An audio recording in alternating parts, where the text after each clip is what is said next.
Cuma saya nak hantar dekat ni jap. Dekat Facebook. saya hantar dekat Facebook sekejap. Bismillah. Go live. Line okey Ustaz? InsyaAllah, moga-moga. Alhamdulillah. Sekejap Okey, 1 minit lagi, 30 saat. Bismillah. Allah SWT. Nabi Yuna.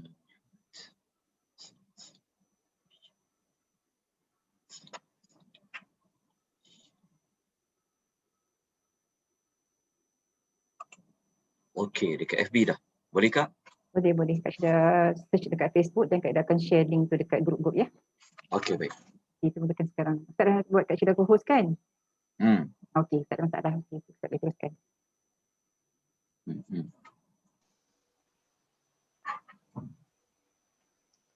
Okey.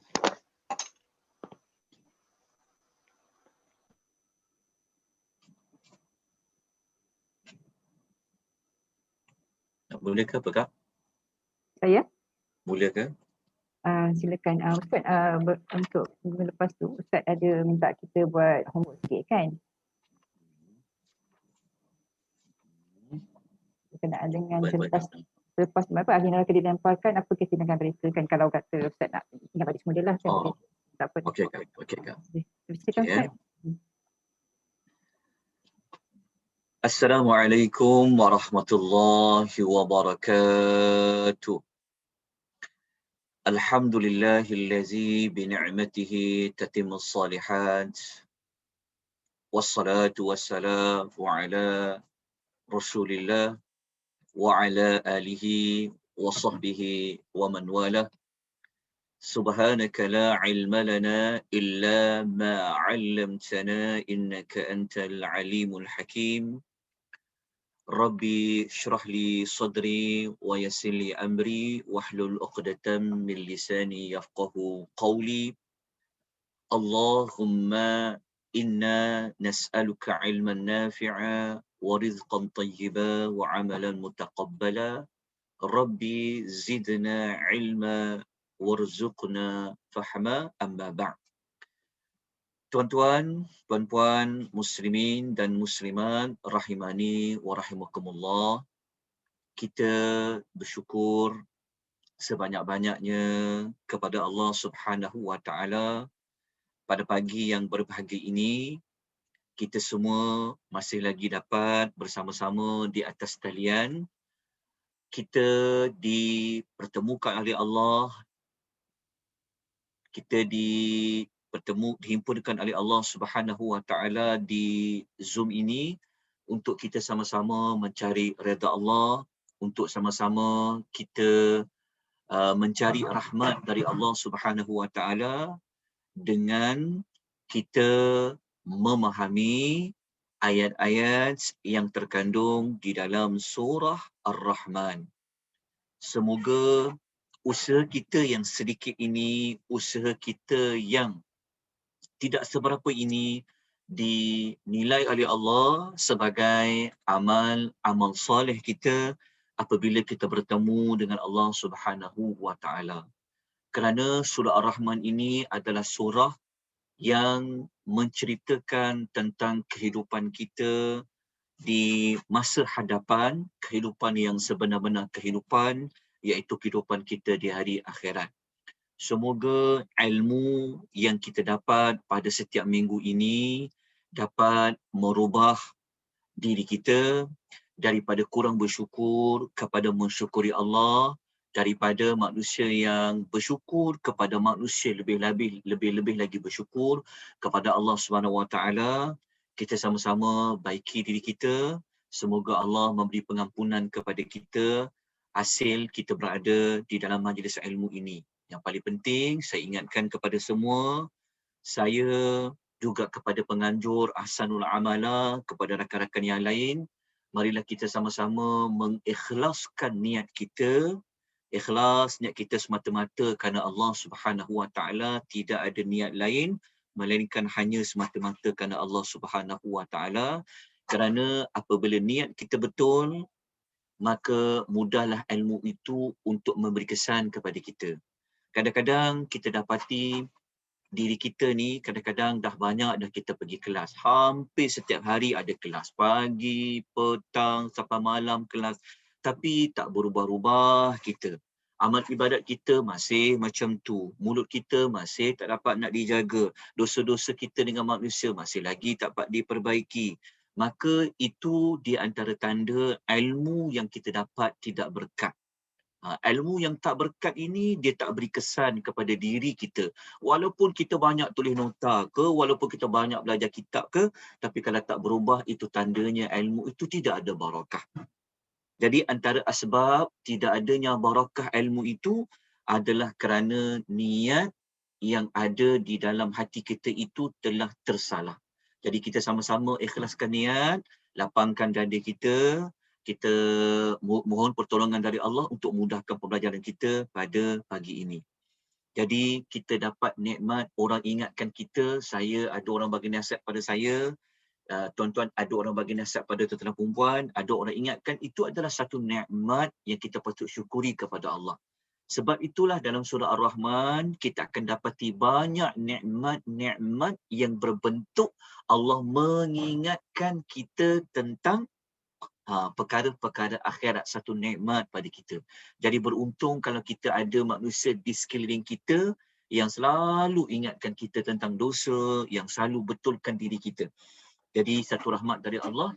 Maka untuk lebih merasai rahmat itu, kita bawa diri kita semua, kita bawa diri kita berada pada surah Ar-Rahman, kita menghayati ayat ini, kita kena meletakkan bahawa surah Ar-Rahman ini ayat demi ayat Allah berbicara kepada kita. Ya, Allah berbicara kepada kita.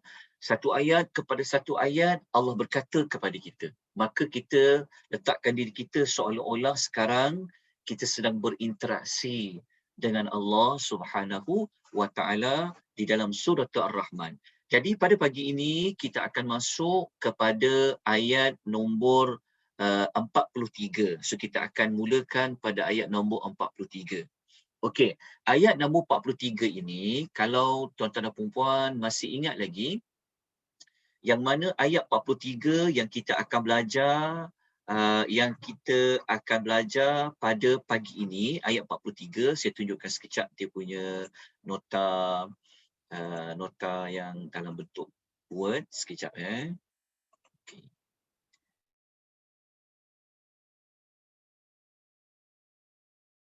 Rahman, okey, kita tengok dalam nota muka surat 31 surah Ar-Rahman, saya tunjukkan dulu.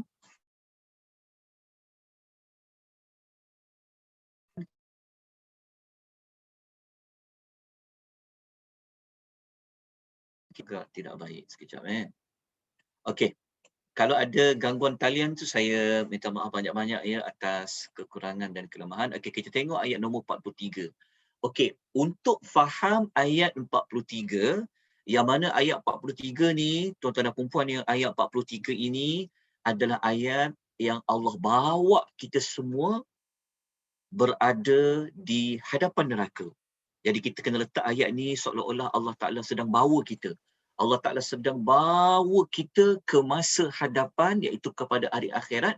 Allah bawa kita untuk kita berada betul-betul kita nak tengok neraka. Maknanya neraka tu kita dah nampak dah depan mata. Macam mana kita nak tahu neraka ni dapat depan mata? Kita akan jumpa nanti pada ayat 63. Allah kata apa? A'udzubillahi minasyaitonirrajim. Hazihi. Tengok perkataan hazihi. Ayat 43 tu kan jumpa tak perkataan hazihi. Hazihi ni Allah kata inilah. Maksudnya Allah Ta'ala tunjukkan inilah. Maksudnya apabila kita baca ayat 43 ini, kita akan letakkan diri kita seolah-olah kita sudah berada di depan neraka. Maka Allah kata inilah jahannam. Hazihi jahannam. Inilah jahannam. Maksudnya Allah nak tunjuk pada kita. Walaupun kita baca Al-Quran, kita tengok atas kertas saja. Kan? Tapi kita mungkin kurang penghayatan. Jadi kita patut apabila kita berinteraksi dengan ayat-ayat Al-Quran, kita kena letakkan diri kita, Allah berkata kepada kita hazihi jahannam. Inilah neraka. Jadi untuk menghayati ayat Quran, jangan letakkan ayat inilah neraka Allah cakap dekat orang berdosa. Sebab tu kalau nak tadabbur, kalau nak menghayati ayat Quran, walaupun kita tahu ayat ini Allah cerita pada orang yang berdosa yang kita belajar minggu lepas, tetapi apabila kita baca ayat Quran, kita kena letakkan ayat yang Allah cakap pada kita. Kita semua adalah orang yang melakukan dosa. Jangan sekali-kali kita mengatakan kita tidak ada keaiban. Kita tidak ada kesalahan. Tak. Kita orang yang sering kali melakukan dosa. Jadi apabila kita baca ayat 43 ni, kan Allah nak tunjuk pada kita. Allah kata inilah Jahannam. Hadhihi Jahannam. Baik. Untuk menghayati ayat 43 ini, tuan-tuan kena review balik ayat yang lepas. Maksudnya ayat yang lepas, masih ingat lagi kah yang kita telah sebut bahawa kalau maknanya ayat 43 ni ayat yang Allah tunjukkan neraka. Okey, ayat 43 ini yang ditunjukkan neraka ni siapa? Ini adalah merujuk kepada orang-orang yang berdosa. Okey, orang-orang yang berdosa, mereka ini ada tanda-tandanya. Kita telah ulas pada minggu lepas. Pada minggu lepas Allah bagi tahu kepada kita bahawa orang yang berdosa ini mereka tak ditanya dah tentang dosa yang dibuat. Itu ayat 39. Jin yang berdosa ada, tak ditanya dah dosa dia. Manusia yang berdosa Allah tak tanya dah dosa dia. Tak tanya dosa dia tu maksud dia apa? Dijelaskan oleh Allah dalam ayat dalam ayat nombor 41 kita belajar minggu lepas, iaitu orang berdosa ni dia ada tanda-tandanya. Maka kalau dah tahu tanda-tanda orang berdosa itu apa, maka akan diambillah kakinya, akan diambil ubun-ubun kepalanya, iaitu di bahagian depan kepala bin nawasi wal aqdam. Okey, lepas tu dia dilemparkanlah, dia dimasuk ke dalam api neraka. Jadi ayat 43 ni Allah bawa semula cerita macam mana orang yang sudah ada tanda yang berdosa itu dah dimasukkan dia ke dalam api neraka. Jadi ayat 43 ni kita kena letakkan diri kita kalaulah akulah jadi apa yang aku jadi seperti ayat yang sebelum ini kan. Jadi kita letak diri kita ni maksudnya kita tak naklah jadi seperti kumpulan ini, tapi kita kena letakkan diri kita seolah-olah kalau aku jadi kumpulan ni macam mana. Kenapa kita kena letakkan diri kita? Kerana kalau kita boleh letakkan ayat ini adalah kita, maka kita akan rasa nikmat tu.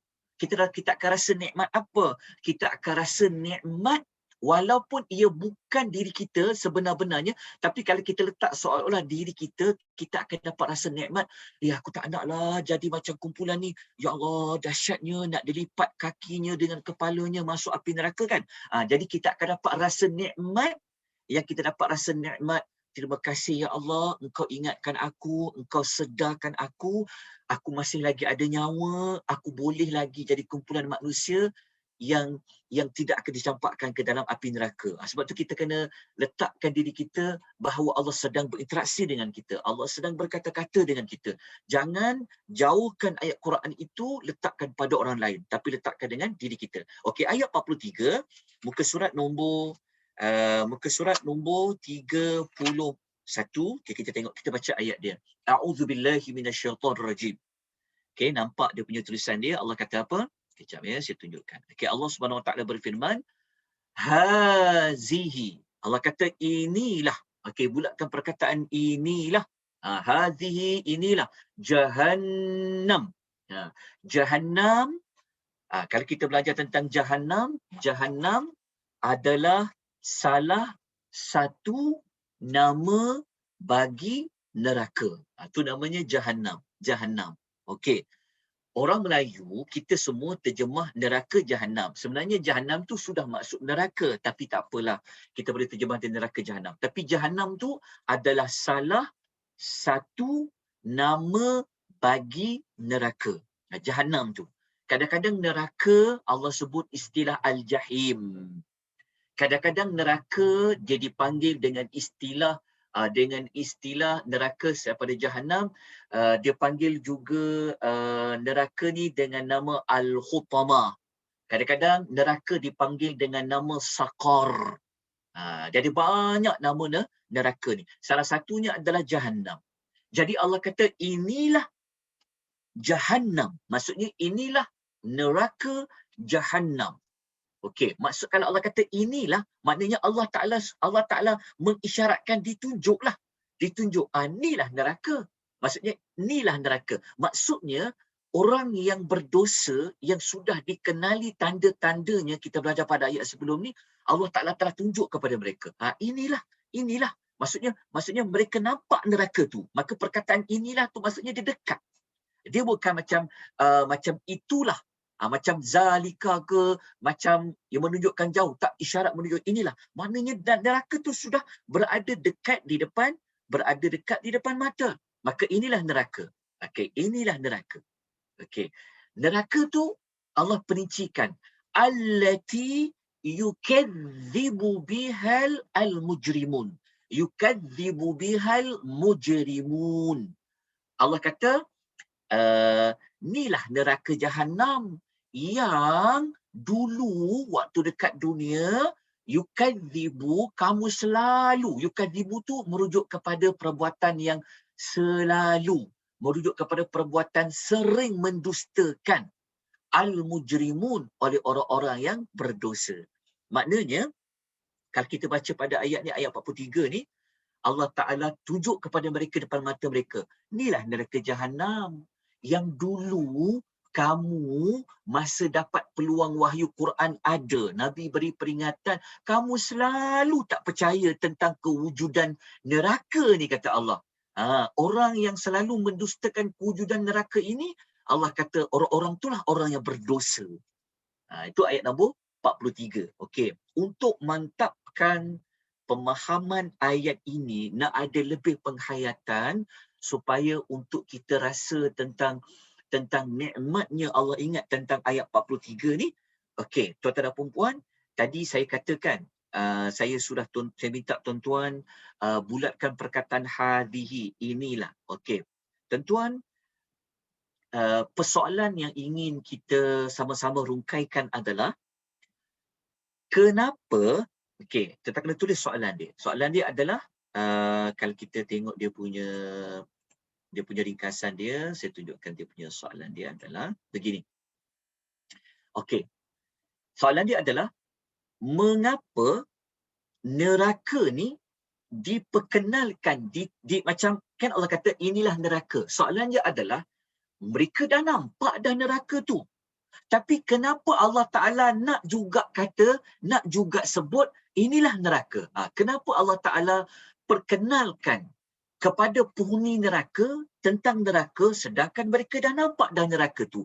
Maksudnya kalau tak disebut inilah neraka, memang mereka tahu itu adalah neraka. Tapi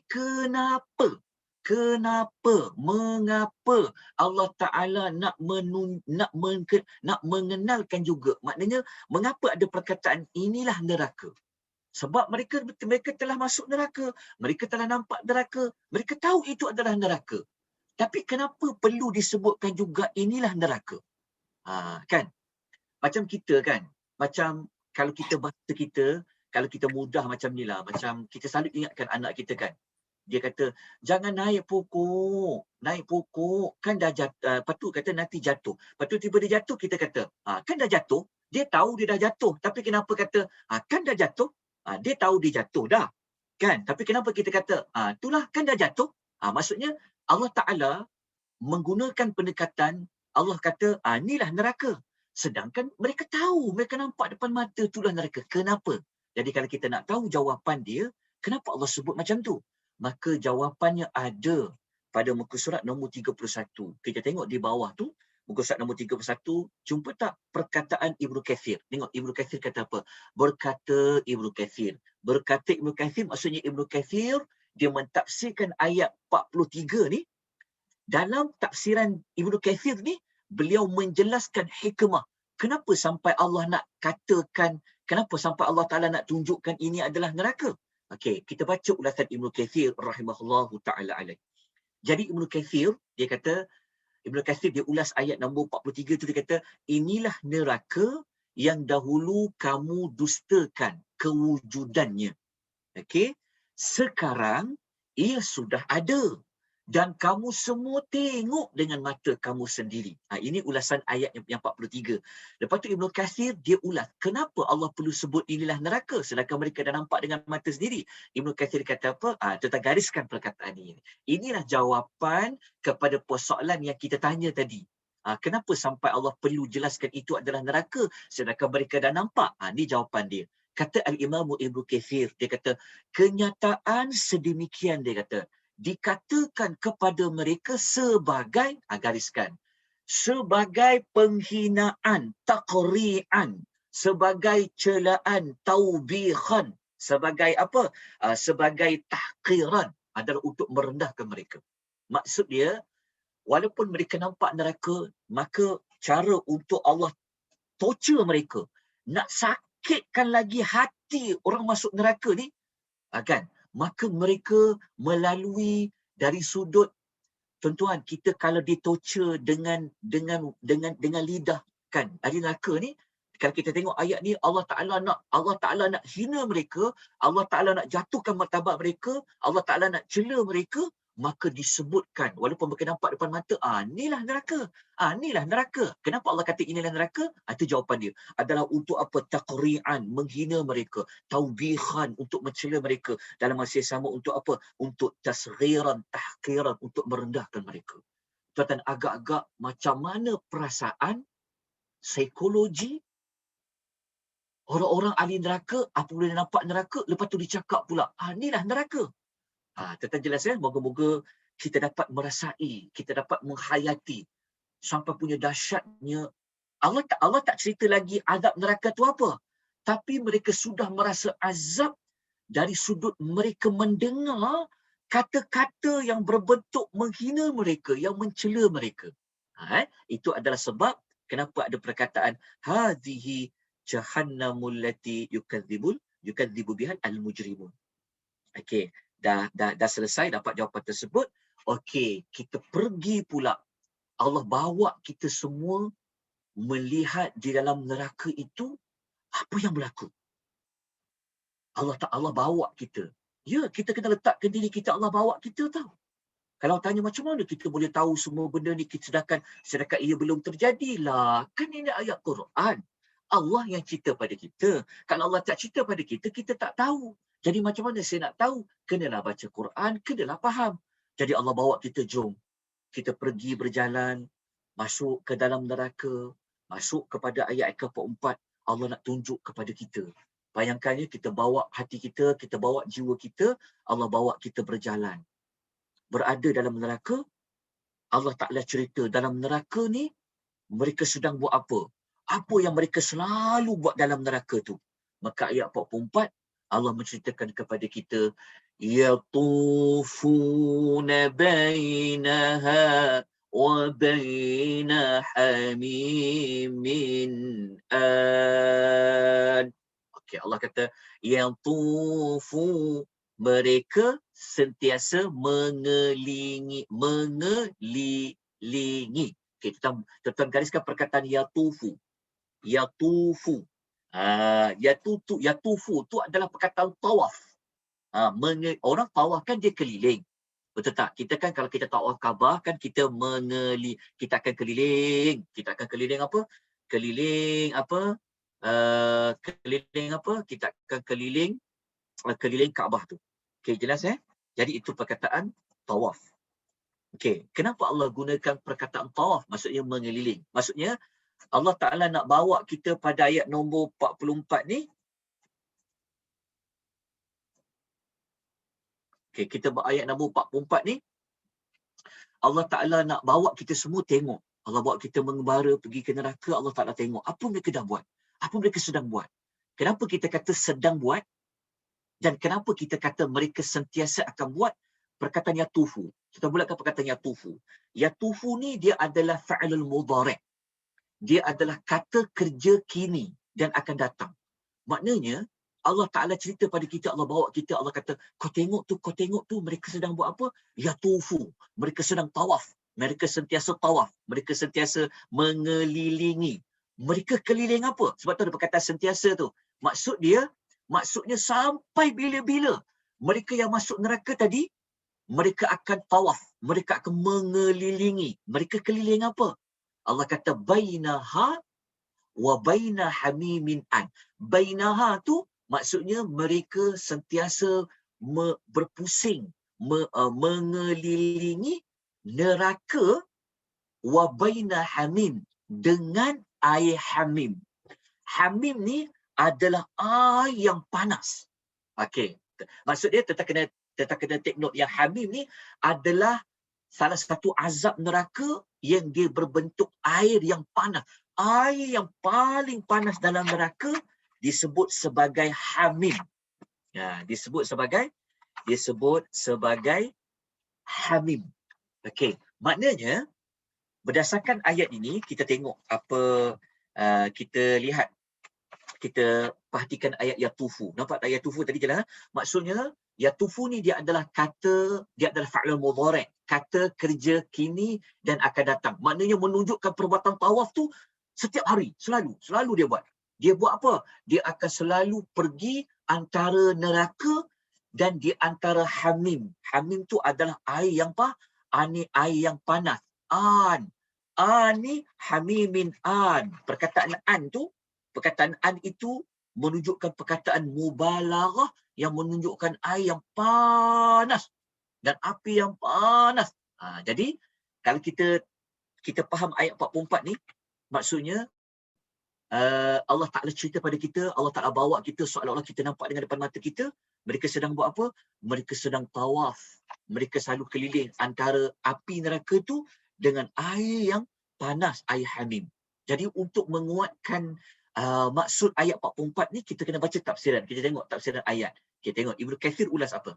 Okey, Ibnu Kathir rahimahullah dalam tafsir dia, tafsir Al-Quranul Azim, beliau kata, Al-Imam Ibnu Kathir dia ulas ayat nombor 44 ni, dia kata ada kala, maksudnya dia kata kadang-kadang mereka diazab dengan neraka. Maksudnya api neraka tu mereka diazab dengan neraka, dan kadang-kadang mereka disiram dengan air yang mendidih. Air mendidih tu adalah hamim. Air hamim ni digunakan untuk mereka minum, yang ia seperti tembaga cair yang dapat memutuskan pencernaan dan juga usus. Okey, Ibnu Kathir kata macam tu. Okey, kita baca lagi ulasan Ibnu Kathir. Ibnu Kathir kata, hamim tu apa?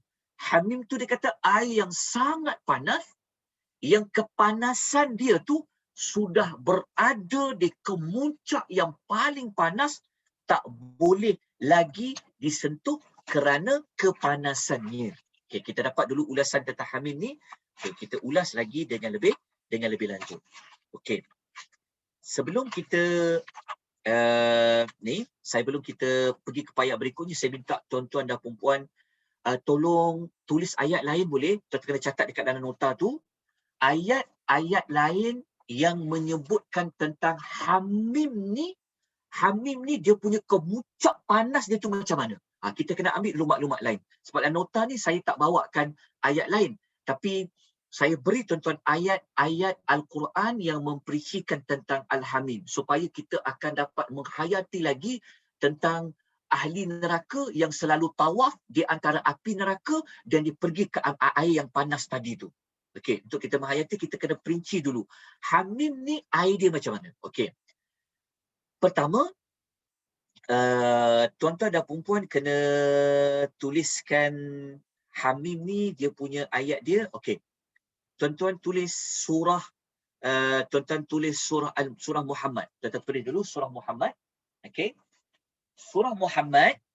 Okey, surah Muhammad ayat nombor 15. Okey, surah Muhammad ayat nombor 15, surah nombor 47. Okey, surah nombor 47, surah Muhammad ayat nombor berapa? Ayat nombor 15. Okey, dalam Quran muka surat, okey, muka surat nombor 508. Okey, tulis. Muka surat 508, surah Muhammad, surah nombor 47, ayat nombor 15, okey, juzuk nombor 26. Okey, tulis muka surat nombor 508.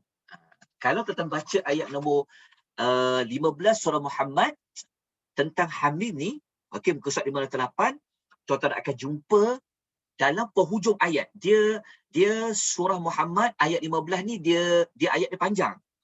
Tapi dia ayat hujung-hujung, kat hujung-hujung tu, dekat penutup ayat 15 surah Muhammad, kita akan jumpa yang Allah bagi tahu kepada kita bahawa Hamim ni Allah Ta'ala guna untuk apa?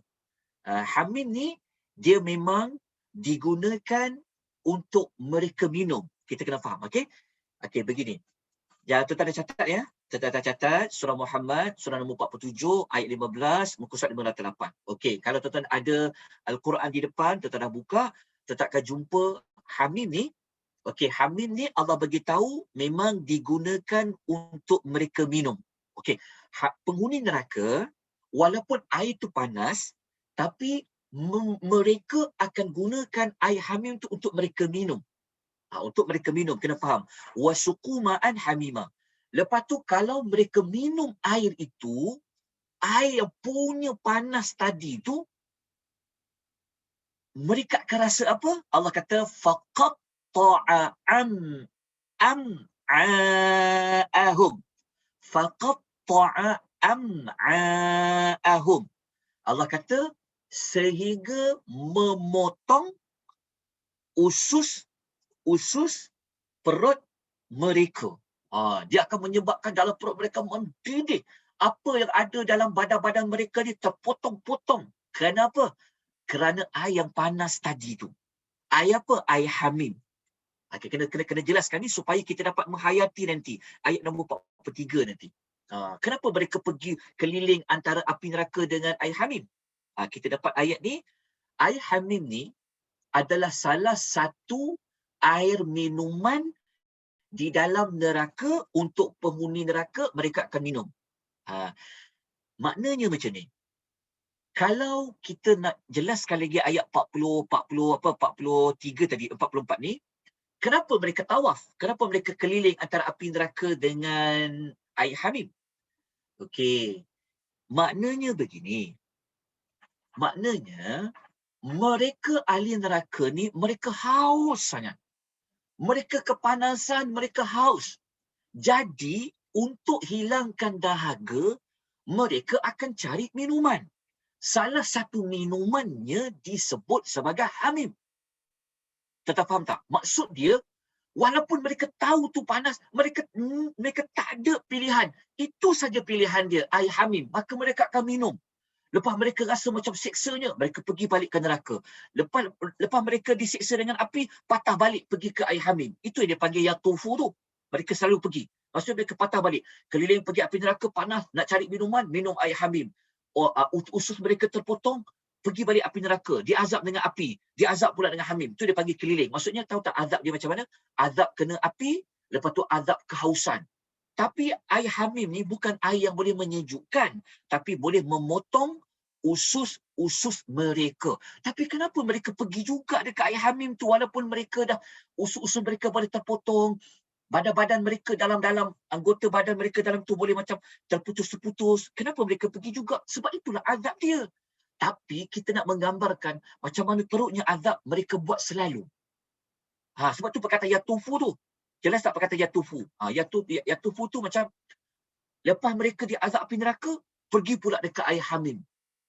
Lepas tu pergi balik api neraka, pergi habis. Itulah yang berlaku dalam api neraka. Tiap-tiap hari macam tu. Tiap-tiap hari macam tu. Na'udzubillah. Kalau kita baca ayat ni, mereka tahu Hamim tu panas. Allah sebut surah Muhammad ayat 14. Kalau mereka minum air tu, akan terputus usus mereka. Tapi mereka tak ada pilihan. Itu dia panggil azab. Mereka dibakar api neraka, mereka patah balik. Okey, kita jelas dekat situ. Kemudian tuan-tuan, untuk memantapkan lagi penghayatan tentang Hamim ni, dahsyatnya mereka masuk neraka ni kena Al-Hamim, tuan-tuan kena tulis dalil lain. Okey, tuan-tuan lihat dalam tuan-tuan tulis ya, muka surat nombor surah Al-Waqi'ah. Tengok suratul Waqi'ah, surah Waqi'ah, surah nombor 56.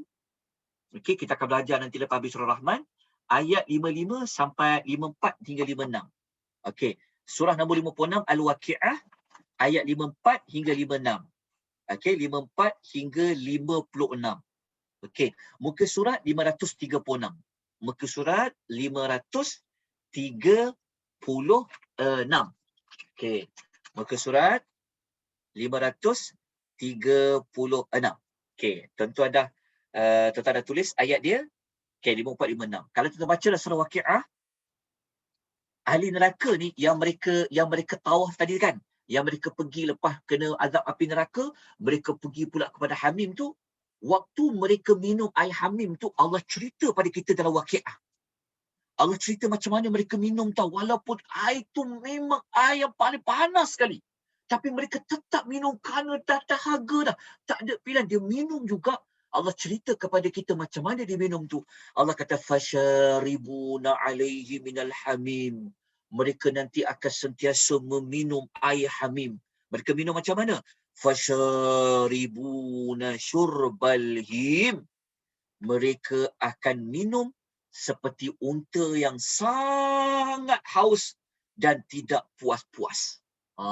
Pernah tengok unta minum air macam mana? Dia pakai fasyaribu syurbal him. Maksudnya cara mereka minum air Hamim tu, walaupun dia panas, dia tak ada pilihan dah. Mereka minum, kata Allah dalam surah Al-Waqiah ayat 54 hingga 55. Mereka minum seperti apa? Mereka minum seperti unta yang meminum air ketika mana mereka kehausan. Na'udzubillah min zalik. Semoga Allah menjauhi kita daripada api neraka, yang dalam api neraka itu ada Hamim. Kalau tuan-tuan baca pula dalam kita tulis satu ayat lagi. Saya terlupa. Okey, kita tulis satu ayat lagi. Ayat ni bagi satu lagi jawapan. Selain mereka minum air Hamim tadi tu, apa yang Allah buat kepada mereka?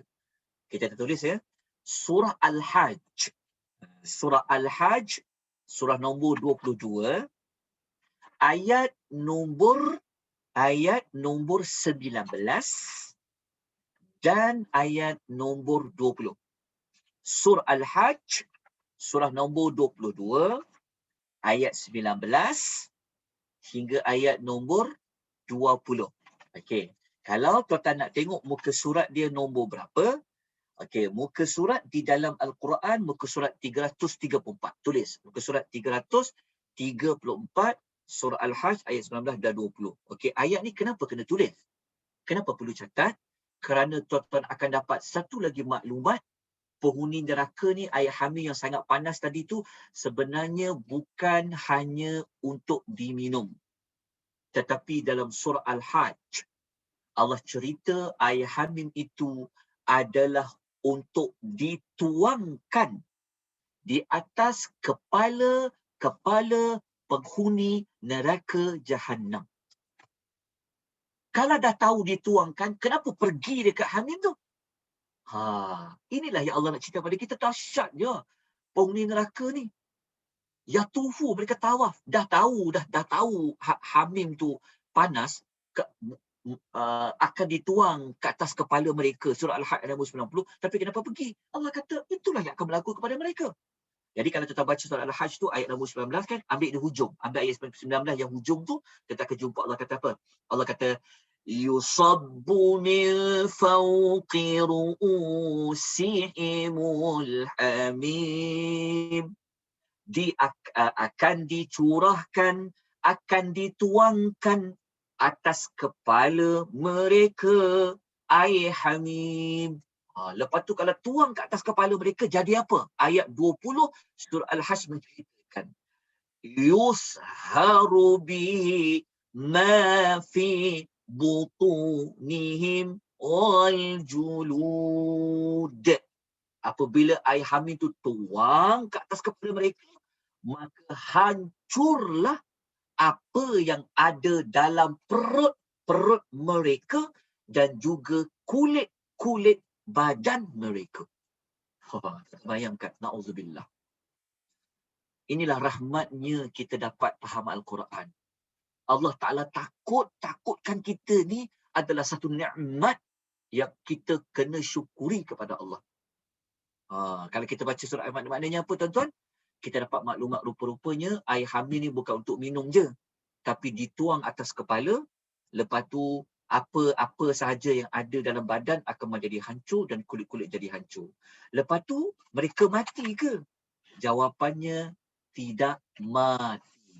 Dihidupkan balik, dielokkan balik benda-benda yang ada di dalam badan mereka. Usus mereka dihidupkan balik. Kulit-kulit tu ada balik. Lepas tu buat apa lagi? Azab dengan neraka. Lepas tu pergi balik kepada Hamim tu. Itulah yang kita sebut tadi. Yatufu adalah fa'lul mudhari'. Kata kerja sekarang yang menunjukkan sentiasa berlaku perbuatan tersebut di dalam api neraka. Oleh sebab Allah dah bawa kita seolah-olah kita melihat neraka, ayat nombor 43, Allah Ta'ala bawa kita seolah-olah kita sedang menyaksikan ahli neraka yang dapat azab api neraka dan Al-Hamim tadi, maka Allah suruh kita bersyukur pada ayat nombor 45. Maka ayat 45 tu Allah Ta'ala suruh kita bersyukur di atas dapat nikmat. Tahu ayat nombor 43 dan nombor 44 tadi tu, Allah kata, fabi ayyi ala'i rabbikuma tukadziban. Allah kata apa? Maka nikmat Tuhan kamu berdua yang manakah yang kamu hendak dustakan lagi? Okey. Kenapa Allah suruh kita bersyukur pada ayat nombor 45? Kerana ada nikmat yang Allah beri pada kita. Nikmat itu terletak pada ayat nombor 44 dengan ayat nombor 43. Nikmat apa? Nikmat apa? Tadi kita dah sebut dah.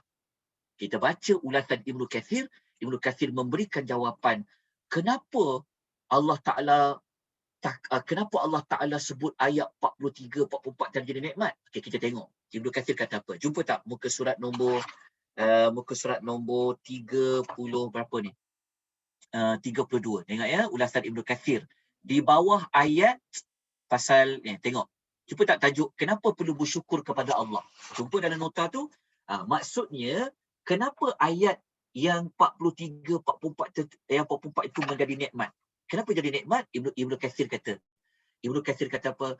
Ketika mana diingatkan tentang hukuman yang diberikan kepada orang yang melakukan maksiat dan berdosa. Maksudnya Ibnu Katsir kata apa? Dapat nikmat diingatkan. Dapat nikmat dia kata ketika mana diingatkan tentang hukuman yang ada pada ayat nombor 43, yang ada pada ayat nombor 44 tadi tu, kan? Apabila diingatkan tentang hukuman yang diberikan kepada orang yang melakukan maksiat dan berdosa, lepas tu Allah ingatkan pula pemberian nikmat kepada orang yang bertakwa. Nikmat apa? Nikmat kurnia rahmat dan keadilannya, yang dia sebenarnya yang kat hujung tu. Ibnu Katsir kata, ulasan dia yang lebih kita senang nampak, yang kita jelas, dia kata kat sini, sesungguhnya peringatan Allah kepada mereka tentang azab, tentang sesaan yang kita tengok api neraka dengan Hamim tadi tu. Jadi nikmat apa? Mereka dapat menjauhkan diri dari jadi orang yang musyrik. Lepas tu apabila nikmat ayat tentang azab tadi tu menyebabkan mereka akan jauh daripada buat maksiat dan lain-lain. Itulah nikmat dia. Yalah, kita tadi kan kita bawa diri kita, kita nampak depan mata kita, ya Allah, ni ke neraka. Lepas tu kita kata, ya Allah, mereka ni tiap-tiap hari mereka pergi antara api neraka dengan air yang panas. Lepas tu kita baca tadi ayat yang air itu guna untuk minum. Apabila minum, habis usus-usus mereka terputus. Lepas tu pula kita baca dalam surah Al-Hajj tadi kan, Allah Ta'ala tambah lagi maklumat tentang apa? Tentang dapat tentang apabila dituang atas kepala kan. Jadi muka kita mesti berubah kan. Kita kata, ish, kening kita berubah, muka kita berubah, hati kita jadi takut. Betul tak? Kita rasa, ya Allah beratnya, dah tahu air tu panas, kenapa pergi lagi kat air panas tu kan? Jadi nikmat dekat mana? Dia akan menjadi nikmat. Ya Allah, kalau macam ni dahsyatnya lah, kalau masuk api neraka, ya Allah, aku tak nak lah, aku kena berhenti daripada buat dosa ni, ya Allah. Aku tak naklah jadi orang yang syirik, aku tak naklah jadi orang yang syirik, aku tak nak jadi orang yang kufur kepada Allah kan? Jadi nikmat kat situ. Nikmat kita nak betulkan diri kita, nikmat tak naklah buat dosa. Janganlah sekali-kali masuk dalam api neraka. Sebab itu Allah suruh kita bersyukur pada ayat nombor 45. Jelas tadi? Okey, kita pergi terus kepada ayat yang berikutnya. maka habislah kita tentang neraka. Allah Ta'ala keluarkan kita dah. Kita keluar daripada neraka, Allah bawa kita pula kepada satu nikmat yang lain pula. Okey, selesai pada ayat tadi. Jadi kita dapat maklumat tadi macam mana kalau kita faham.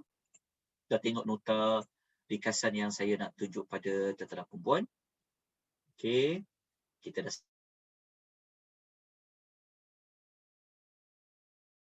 kita tengok gambar ringkasan dekat depan ni. Okey, sekarang kita nak pergi ke mana tak? Allah Ta'ala nak bawa kita.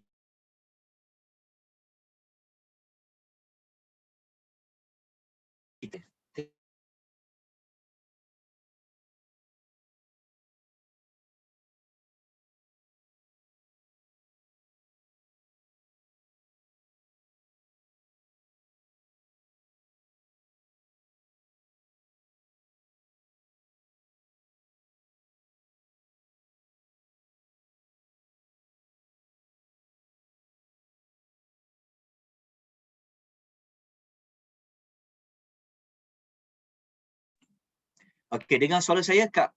Nampak nota saya kongsikan tadi ke? Dengar Ustaz. Nota tak ada. Maaf ya.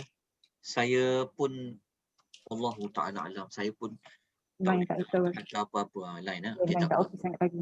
Tak apa. Kita dapat nikmat Allah.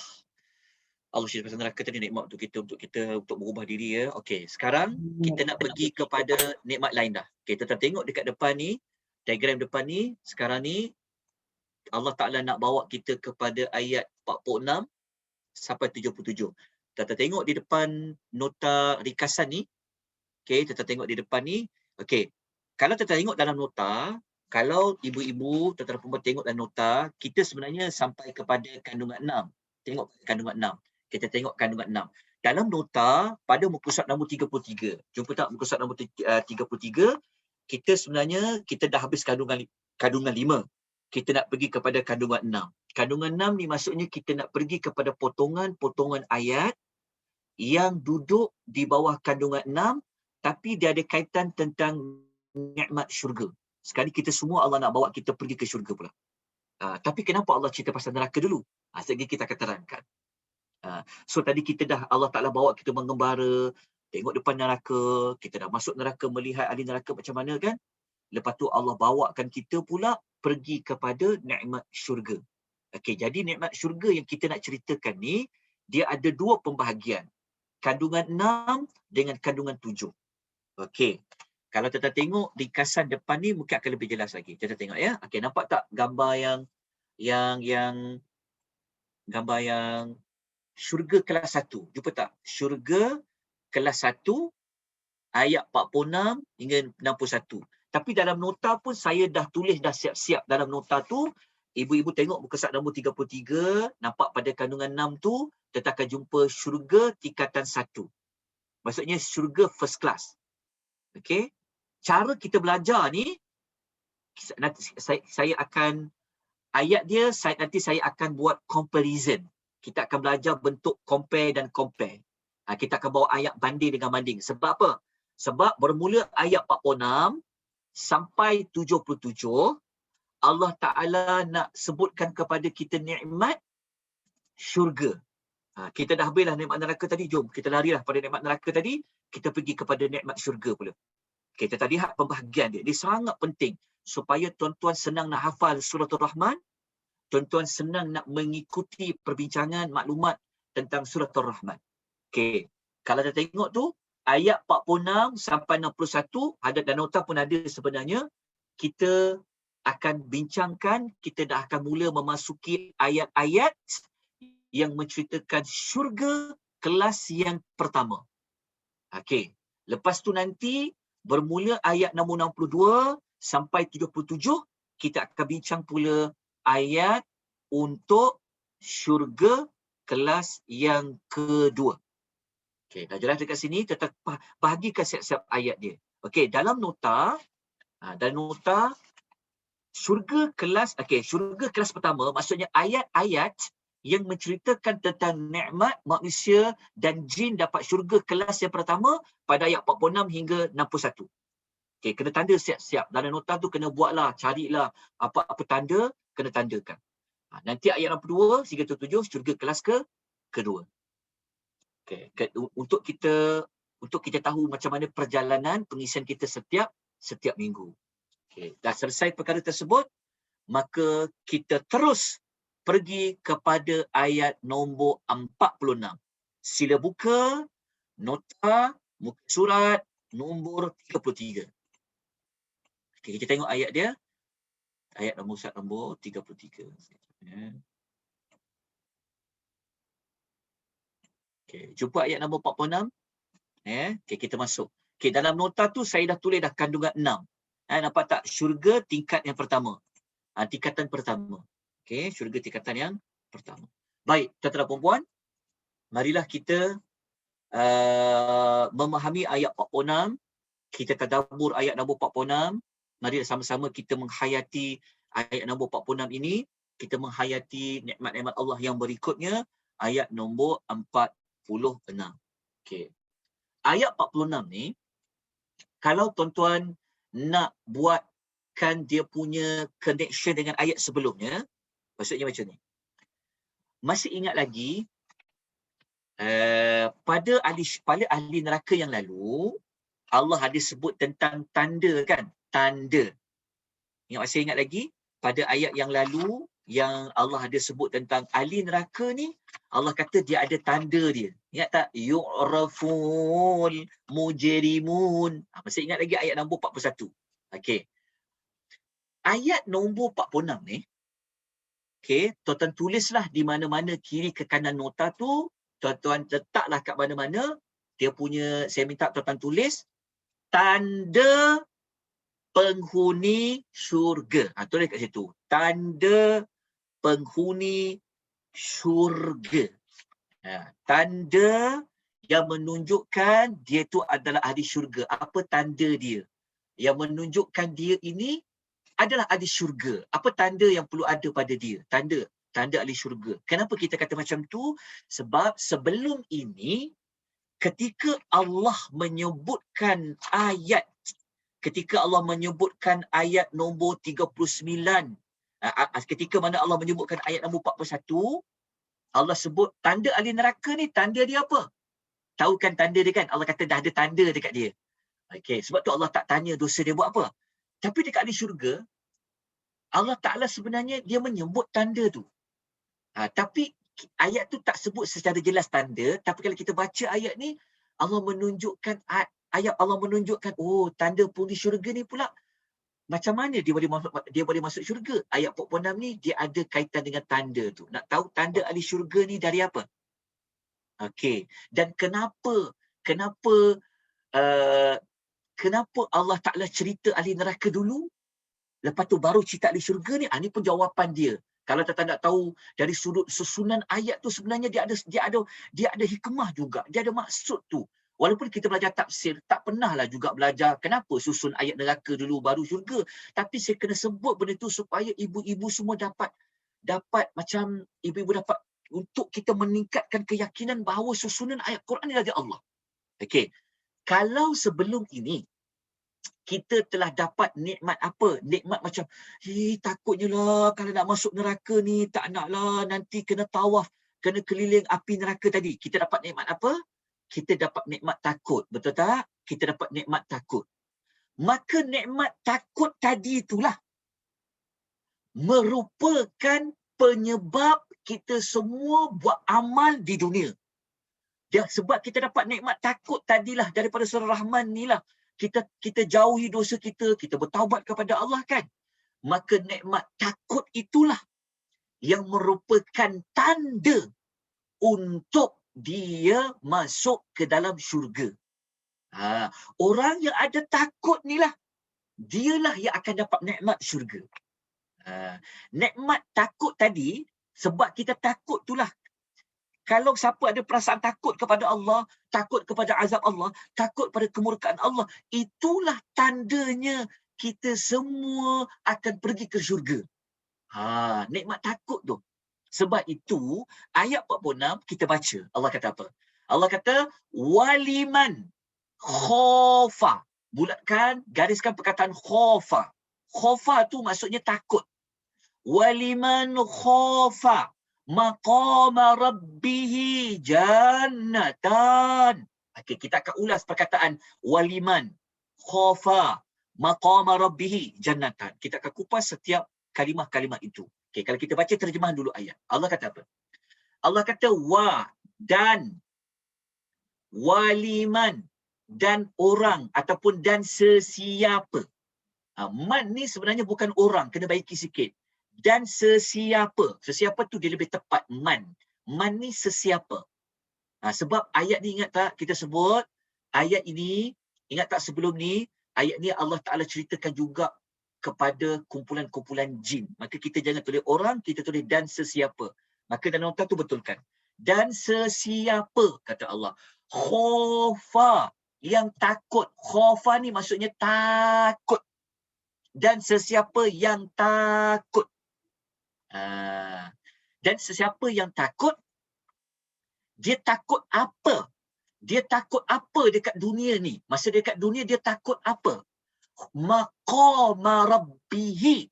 Dia takut waktu nanti nak jumpa Allah depan-depan. Dia takut nak pergi menghadap Allah nanti di hari akhirat. Okey. Tuan-tuan, jelas penjelasan tu? Dan Allah kata, dan sesiapa yang dia takut masa dekat dunia, dia selalu fikir masa dekat dunia, takutnya nanti aku nak jumpa dengan Allah tu macam mana yang nak menghadap Allah tu? Allah beri kepada dia apa? Jannatan. Dia akan dapat 2 syurga. Okey. Jadi kat situ. Okey, kita ulas ayat ni. Supaya kita dapat merasai nikmat takut. Jelas tak pada ayat ni kita jumpa Allah kata apa? Allah kata macam ni. Dia punya susunan dia apa tahu? Dia punya susunan ayat dia ni, siapa yang takut, dia tulis, siapa yang takut, dia akan siapa yang takut dekat dunia, dia akan dapat 2 syurga. Takut dekat dunia, dia dapat 2 syurga. Okey. Jelas tak? Maksud dia, ayat 46 ni, Allah cerita tentang orang dapat nikmat syurga. Hasil dia dapat syurga tu dia dapat daripada apa? Apa tanda dapat nikmat syurga tu? Apakah tanda yang menyebabkan dia layak masuk ke dalam syurga?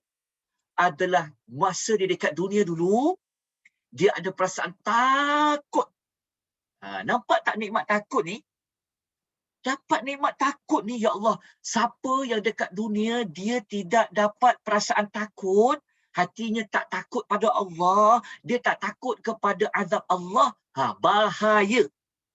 Bahaya sangat. Sebab apa? Sebab takut yang ada ni lah yang menyebabkan kita tak nak buat dosa. Buat dosa kecil pun kita bimbang Allah azab. Sebab tu penting minta kepada Allah perasaan takut. Allahumma aqsim khasyatika ma. Ya Allah, kau bahagikan, kau kurniakan kita perasaan takut pada Allah. Penting tahu ada perasaan takut ni pada Allah ni. Takut pada azab Allah, takut pada neraka Allah. Jadi kita nampak dekat sini betapa besarnya nilai nikmat takut.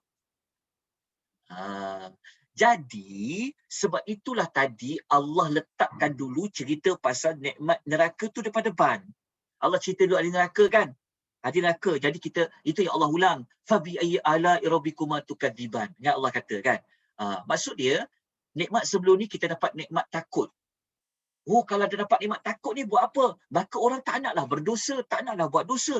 Apabila dia tak nak buat dosa,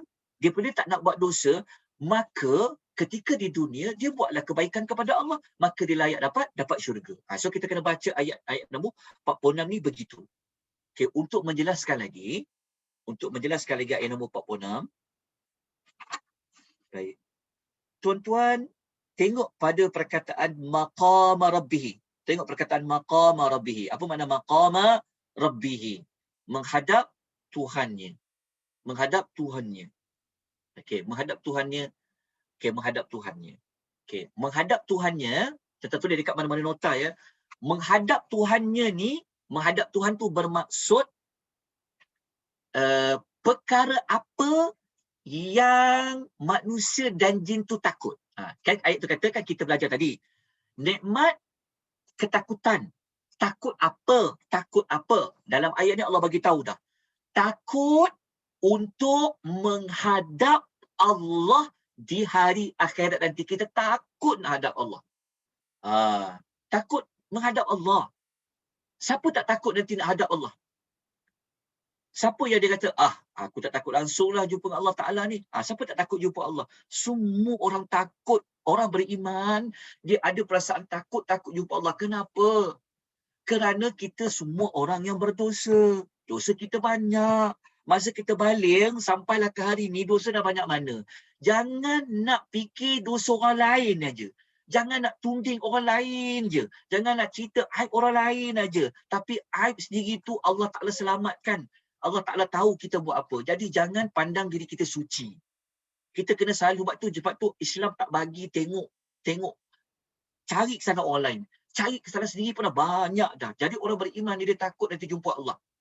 Dia takut jumpa Allah tu perkataan maqam rabbihi. Takut jumpa Allah. Takut jumpa Allah apa? Nanti Allah akan tanya banyak soalan tentang harta dia, tentang masa muda dia. Kan kita belajar kan dalam hadis Nabi. Kan Allah tanya tentang ilmunya, Allah Ta'ala tanya tentang apa, macam-macam Allah tanya. Allah akan tanya kita tentang apa, nak jumpa dengan Allah macam mana nak jawab. Tanggungjawab kita sebagai anak kepada ibu bapa macam mana, lepas ke tak lepas. Tanggungjawab kita sebagai seorang suami, tanggungjawab sebagai seorang isteri, tanggungjawab sebagai seorang ibu kepada anak-anak, tanggungjawab sebagai seorang kakak kepada adik-adik. Kita tanggungjawab sebagai seorang jiran, Allah Ta'ala tanya. Lepas tu ada jawatan pula bos. Allah akan tanya nanti soalan kita kepada anak buah kita. Allah tanya. Jadi orang yang dia faham tentang hari akhirat, dia takut sangat nak jumpa Allah. Dia takut nak jumpa Allah. Kerana Allah ini adalah, Allah Ta'ala mengetahui apa yang kita buat. Sepanjang kita baligh, sampailah ke hari ni, tahu tak kita buat dosa apa? Kita je dengan Allah yang kita tahu. Betul tak? Betul tak? Jadi kalau kita tahu Allah Ta'ala akan hisap dosa kita sedetail-detailnya, bumi ni jadi saksi kepada kita, bumi yang kita pijak ni jadi saksi tahu kepada Allah, kulit-kulit akan bercakap kepada Allah, anggota badan akan berkata kepada Allah, tak takut lagi pada Allah. Maka apabila kita ada perasaan takut macam tu, nanti nak menghadap Allah, takutnya, ya Allah, nak jumpa Engkau, ya Allah, Engkau tahu selama ni aku ikhlas ke tak ikhlas.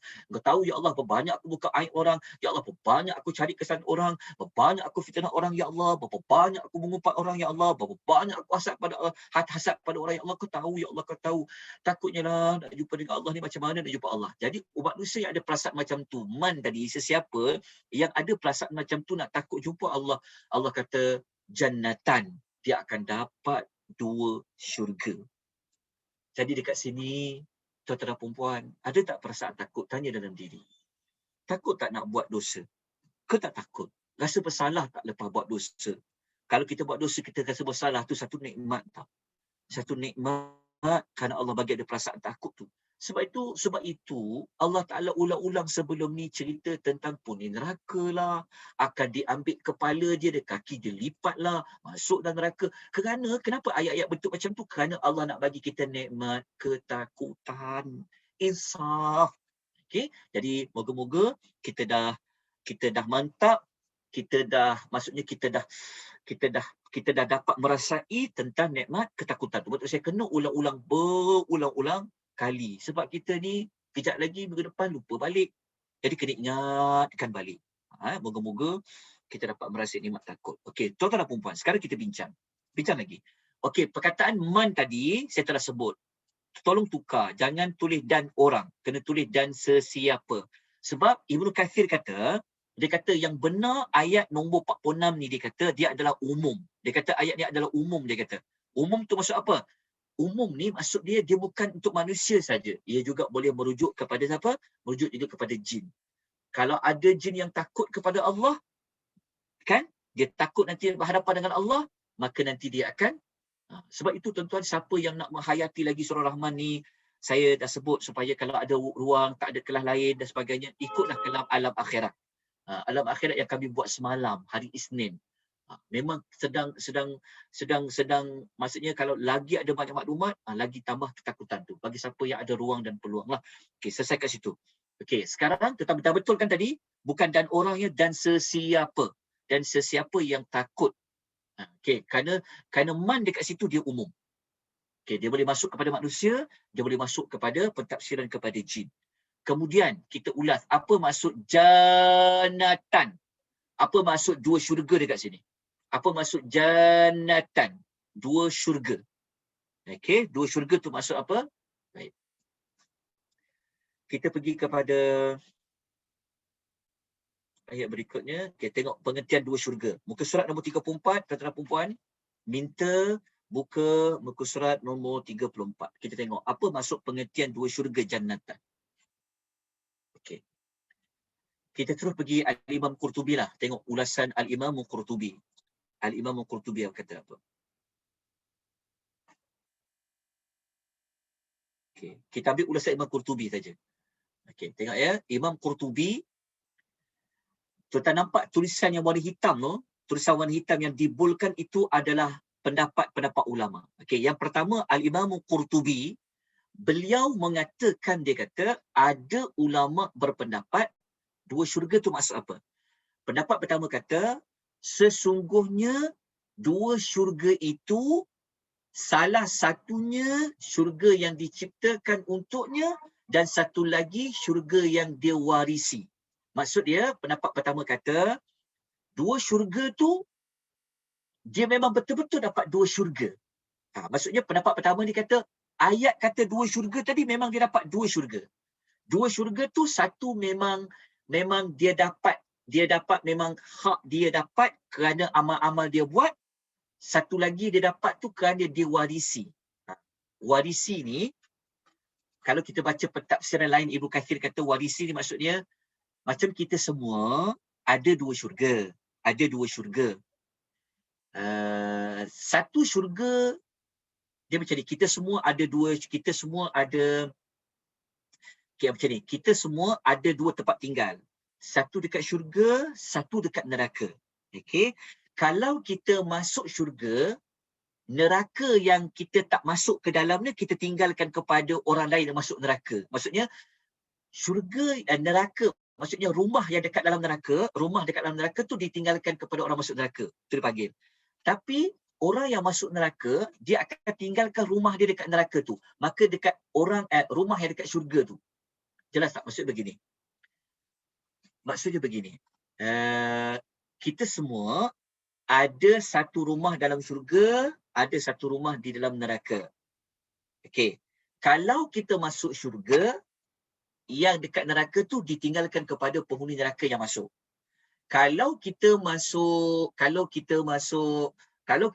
ada orang masuk neraka, yang dekat syurga tu ditinggalkan kepada orang yang masuk syurga. Itu adalah pendapat pertama kata. Okay, ini pendapat pertama. Saya sebut pendapat, nanti kita akan pilih yang mana.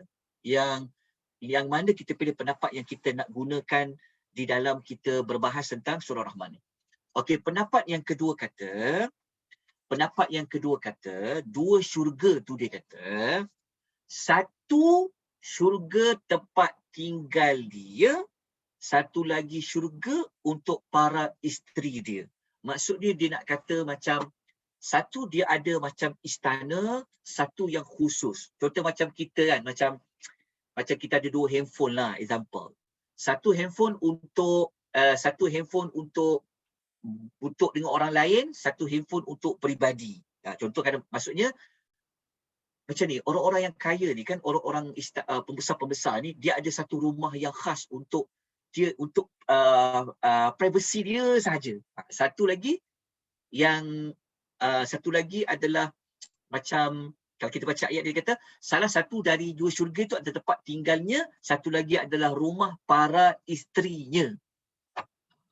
Maksud dia macam ada dua yang special. Satu untuk tempat tinggal dia yang umum, satu lagi yang khas, privacy untuk para isteri dia. Wallahu ta'ala macam mana ulasan Al-Imam Qurtubi, tetapi pendapat yang kita nak pegang, kita ambil pendapat ni lah. Pendapat yang kita nak pegang, kita ambil pendapat ni. Pendapat Imam Syaukani ni dia lebih tepat lah. Okay, kita terus pergi sebab pendapat ni, kalau bincang sangat pendapat ni kesian juga nanti dia, yelah, kalau belajar tafsir memang dia akan mendengar pendapat satu, pendapat dua, pendapat tiga dan pendapat yang keempat. Okey, kita ambil pendapat Imam Syaukani. Imam Syaukani ni pendapat dia lebih senang untuk kita faham ayat tadi. Kalau kita faham pendapat Syaukani, dia kata sebenarnya dua syurga ni maksud dia Satu syurga untuk manusia, satu syurga untuk jin. Yang itu. Jadi ini pendapat Syaukani yang Imam Syaukani nukilkan ni, pendapat ni dia tepat, dia masih selari dengan ayat surah Rahman tu, dan kita mudah faham pendapat yang Imam Syaukani ni. Maksud dia apa? Maksud dia macam ni. Maksud dia, kalau ditanya dua syurga tu apa? Dua syurga tu, jannatan tu, satu syurga khas untuk manusia, satu lagi syurga khas untuk jin. Itu dipanggil dua syurga. Satu untuk jin, satu untuk manusia. Okey, satu untuk jin, satu untuk manusia. Itu pentafsiran yang kita boleh pegang, yang kita akan bahas, yang kita akan gunakan pendapat itu dalam kita memahami ayat-ayat yang cerita pasal syurga. Kita ambil pendapat itulah. Kita lock, kita ambil pendapat yang itu. Sebab pendapat ini pun benar. Sebab dalam ayat-ayat kita baca sebenarnya pun memang Allah sebut tentang penciptaan jin, penciptaan manusia. Surah Rahman ni pula memang Nabi pernah baca kepada jin, Nabi juga bacakan kepada manusia, dan kita baca ayat yang selepas ni pun kita akan jumpa Allah menyebut tentang jin dan manusia. Maka untuk memudahkan, untuk mengelakkan kita keliru, walaupun kalau kita belajar memang patut pun untuk kita bentangkan pendapat satu, pendapat dua, pendapat tiga, pendapat empat, sebab dia dah masih dalam pendapat. Tapi untuk memudahkan, untuk kita rujuk kepada pendapat yang senang kita nak belajar, kita faham, kita ambil saja pendapat. Kita ambil saja ni maksudnya bukan pendapat tu tak benar, tapi pendapat itu tepat kerana ayat-ayat Quran memang sebut tentang ada jin dan manusia. Jadi kita pegang kepada pendapat bahawa ulasan ayat kata dua syurga tadi apa? Dua syurga tadi adalah satu syurga untuk manusia, satu syurga untuk jin. Bermakna perkataan waliman khofa, yang takut kepada Allah tu, sesiapa tadi tu, dia merujuk kepada manusia, dia juga merujuk kepada jin. Okey, jadi kita faham ayat yang jannatan, ayat 46 ni, satu syurga untuk manusia, satu syurga untuk jin. Begitu. Okey, selesai. Dekat situ, kita ambil pendapat yang dinyatakan oleh Al-Imamu Asy-Syaukani dalam Fathul Qadir. Okey, kita terus pergi kepada ayat yang berikutnya. Okey. Ayat berikutnya, ayat nombor 47. Saya pun nak kena tengok sekejap. Ayat 47, sekejap. Okey, kita ada beberapa 40 minit untuk saya buka soalan. Okey, ayat 47. Ayat 47, Allah Ta'ala memerintahkan kita untuk kita bersyukur. Ayat ini kalau saya tak tanya dah, kenapa ayat nombor 46 tadi jadi nikmat, rasa semua orang boleh jawab. Ayat 46 dia jadi nikmat apa? Mana tak nikmatnya kalau dapat syurga, betul tak? Dapat syurga. Jin pula dia dapat syurga dia. Manusia pun dapat syurga dia. Begitu. Jadi ayat 47 kita sudah sedia maklum. Sudah pastilah ayat 46 itu adalah nikmat kerana dapat syurga. Hasil kita takut di dunia dulu. Masa dekat dunia asyik fikir saja macam manalah nak jumpa dengan Allah Ta'ala nanti. Nak bawa bekal apa. Nak jawab soalan tu nanti macam mana. Maka hasilnya Allah Ta'ala menjadikan nikmat syurga. Maka Allah kata pada ayat 47, فَبِأَيِّ آلَاءِ رَبِّكُمَا تُكَذِّبَانِ. Ayat nombor 47. Okey, dalam Syekh Jabir, kita boleh ambil ulasan Syekh Jabir ni dalam Tafsir Al-Aisar. Syekh Jabir dalam Tafsir Al-Aisar, dia mengulas tentang kenapa Allah suruh bersyukur pada ayat nombor 47 ni. Beliau kata kerana Allah bagi pahala yang diberikan kepada seseorang di antara kamu yang mana ketika kamu di dunia dulu nak buat maksiat, tapi dia tak jadi nak buat maksiat. Dia takut untuk dia buat maksiat. Dia teringat. Sebab apa? Sebab nanti dia ingat macam manalah kalau dia menghadap Allah nanti ketika dia berdiri di hadapan Allah Ta'ala. Lalu dia pun tinggallah maksiat itu. Maka Allah memberikan kepadanya dua syurga. Maknanya Syekh Jabir ulas ni sebenarnya dia adalah justifikasi jawapan kepada kenapa Allah suruh bersyukur pada ayat nombor 47. Kerana Allah bagi kita nikmat apa? Allah bagi kita nikmat perasaan takut sentiasa berfikir, mengingati macam mana suatu hari nanti kalau nak menghadap Allah Azza wa Jalla. Lepas tu pula disebabkan perasaan takut tu, Allah beri kita kepada nikmat syurga. Maka seharusnya kita mensyukuri nikmat Allah Subhanahu wa Ta'ala. Tuan-tuan dan puan yang Allah rahmati sekalian, moga-moga kita sampai ayat nombor 47 ini memberikan kita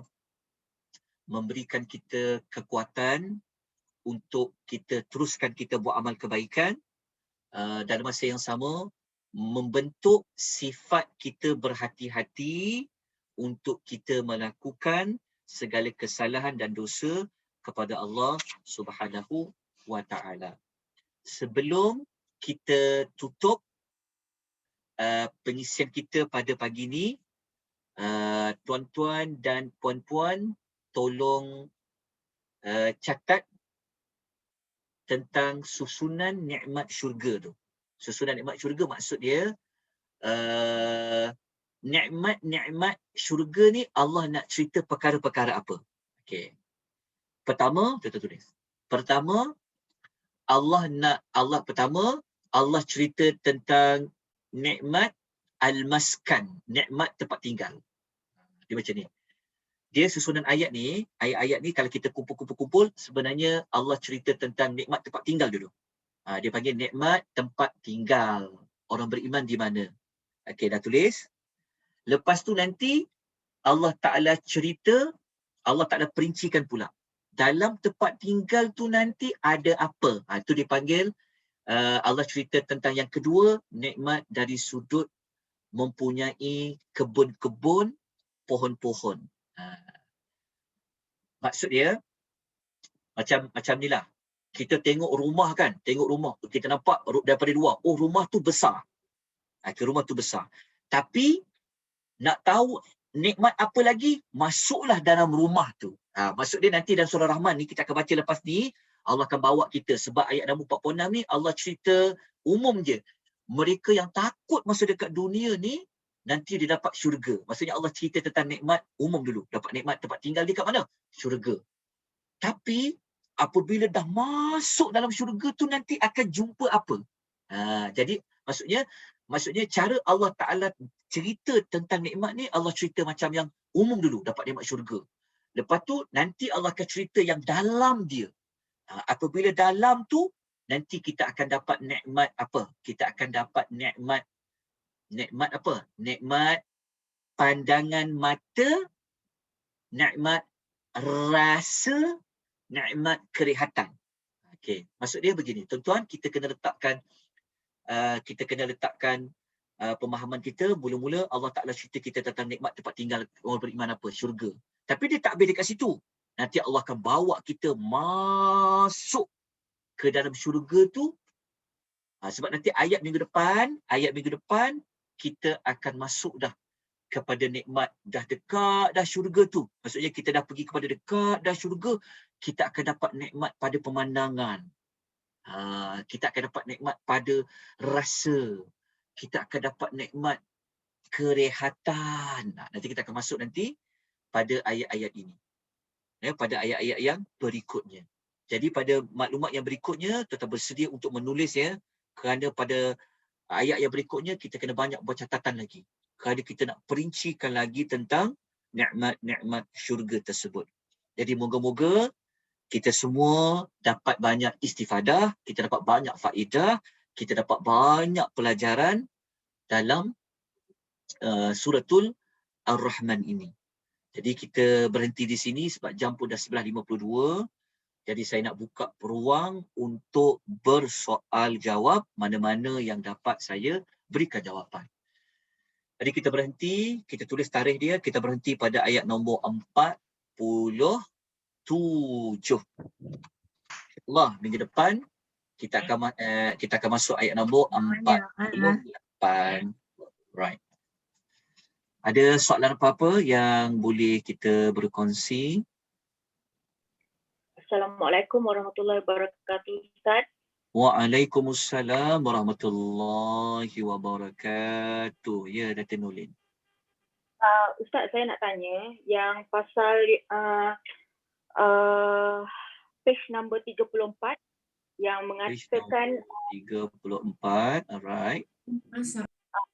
tak paragraf yang kata salah satu syurga untuk takut kepada Allah dari kalangan manusia dan salah satu adalah dari Pada kalangan jin. Alright, Ya. okay. Adakah Ustaz kata tadi apa yang pendapat daripada Syekh Jabir, Syekh Syaukani, dia kata satu syurga untuk manusia, satu syurga untuk jin. Betul. Jadi adakah ini isyarat mengatakan yang apa istimewanya jin ni Ustaz sampai Allah boleh bagi dia pun berhak untuk mendapat syurga? Adakah betul juga di kalangan orang-orang beriman macam kita manusia ni juga? Memang ada kan juga Ustaz yang beriman jin Islam, jin kafir. Jadi maknanya masa tu kita manusia tak bercampur nanti dengan jin masa syurga nanti Allah pisahkan juga kita. Macam tu ke Ustaz maknanya? Okey. Yang itu kejap saya jawab. Saya tunjukkan sekejap ya. Saya tutup sekejap ya ni. Okey. Pertama, kenapa syurga itu juga untuk jin? Okey, kerana syurga untuk jin bukanlah menunjukkan bahawa jin itu dia lebih istimewa daripada manusia, bukan. Tetapi jin ini dia termasuk makhluk Allah yang diperintahkan untuk apa? Untuk beribadat kepada Allah Subhanahu wa taala. Kena ingat ke situ. Jin adalah makhluk Allah yang diperintahkan untuk beribadat kepada Allah seperti mana Allah berfirman di dalam Al-Quran, "Wa ma khalaqtul jinna wal insa illa liya'budun." Allah Ta'ala kata dalam Al-Quran, "Wa ma khalaqtul jinna wal insa illa liya'budun." Allah kata tidaklah diciptakan jin dan manusia malaikat untuk beribadat, sebab itu kalau ada nota, masih ingat tak saya ada bagi nota pasal jin? Ingat tak kita pernah cerita tentang nota pasal jin? Nota yang kita ulas khas pasal jin dulu. Yang dalam nota itu kita ada sebut bahawa sebenarnya jin dia tugas dia beribadat juga. Kalau dia beribadat kepada Allah, dia tidak syirikkan Allah, dia dapat balasan dia. Kalau dia ingkar pada Allah, dia kufur pada Allah, dia pun dapat balasan dia. Maknanya sama macam manusia. Manusia ini pun dia kena beribadat kepada Allah. Manusia beribadat kepada Allah, dia dapat balasan. Manusia tak beribadat kepada Allah, syirikkan Allah, pun dapat balasan. Oleh sebab itulah maka dikatakan bahawa jin itu dia juga dapat nikmat syurga, ada jin juga dapat nikmat neraka. Cuma dalam surah Rahman Allah tak ceritalah jin tu dapat nikmat neraka secara khusus, tapi disebutkan perkataan waliman khafa, liman tadi tu. Lepas tu kalau untuk kuatkan pendapat itu, nanti kan waktu kita belajar ayat berikutnya, contoh. Cuba kita tengok pada ayat sebagai satu contoh saja untuk berikan penjelasan lagi. Okay, kita tengok contoh macam ayat nombor cuba tengok ayat nombor 56. Kita tengok ayat nombor 56 yang pasal bidadari kan. Nanti kita akan belajar. Allah sebut bidadari tu maksudnya bidadari tu dia tak pernah disentuh oleh jin dan juga manusia. Kenapa Allah sebut jin manusia juga? Di sini menguatkan lagi fakta bahawa jin pun dapat syurga, dia pun dapat bidadari, manusia pun dapat bidadari. Sebab kita baca ayat tu kan, lam yatmithunna insun qablahum wala jan. Allah kata dalam syurga itu ada bidadari yang tidak pernah disentuh oleh manusia dan jin. Kenapa Allah perlu sebut juga manusia dan jin? Maknanya jin pun, inilah ayat-ayat ni menguatkan pendapat kata jin pun ada syurga, jin pun dapat syurga, manusia pun dapat syurga. Jin pun dapat nikmat bidadari, manusia pun dapat nikmat bidadari. Cuma adakah mereka akan diasingkan asingkan tempat dia? Wallahu ta'alam, tak jumpalah ayat secara jelas menunjukkan bahawa tapi kita dapat penjelasan syurga untuk jin ada, syurga untuk manusia ada. Cuma untuk jawapan kata nanti manusia dia tak akan campur sebelah-sebelah antara jin manusia itu, wallahu ta'ala. Setakat ni saya tak jumpa lagi nas yang kata ada menyebut sejelas begitu. Yang tu saya wallahu ta'ala, saya tidak ada jawapan. Tapi dari sudut jin ada syurga, ya, jawapan dia pun ada nikmat syurga, manusia pada nikmat syurga. Dari sudut pengasingan tu, wallahu ta'ala a'lam, tidak ada nas yang tidak ada nas yang menafikan, wallahu ta'ala. Tapi semua dapat balasan dia. Kalau dikumpul akhirat, ya, jin pun dikumpulkan di akhirat, jin pun akan dihisap oleh Allah Subhanahu wa ta'ala. Sebab kalau kita belajar dalam neraka, kalau kita belajar ayat dalam neraka tu adalah dalam neraka memang ada manusia bercampur dengan jin, sebab iblis kita bacakan dia akan berkata-kata kepada ahli neraka. Cuma syurga tu Allahu ta'ala, yang tu saya tidak ada ilmu. Saya tidak ada pengetahuan tentang tu. Kalau ada sesiapa yang jumpa ayat Quran ataupun hadis yang menyebut ada pengasingan secara jelas, nanti tolong maklumkan ya, mungkin kita boleh berkongsi maklumat. Wallahu ta'ala alam. Okay, ada soalan lain? Baik, terima kasih Ustaz. Sama-sama. Assalamualaikum Ustaz. Ya. Assalamualaikum warahmatullahi wabarakatuh. Ya. Saya cuma nak tanya, pada masa ini kita semua hijab dibuka ke? Semua kita nampak pada masa itu? Segala macam makhluk.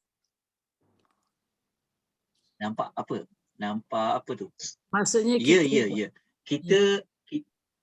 Ya. Kita semasa dekat dunia, Allah suruh kita nampak. Allah menampakkan kita benda gaib ini dengan mata hati kita.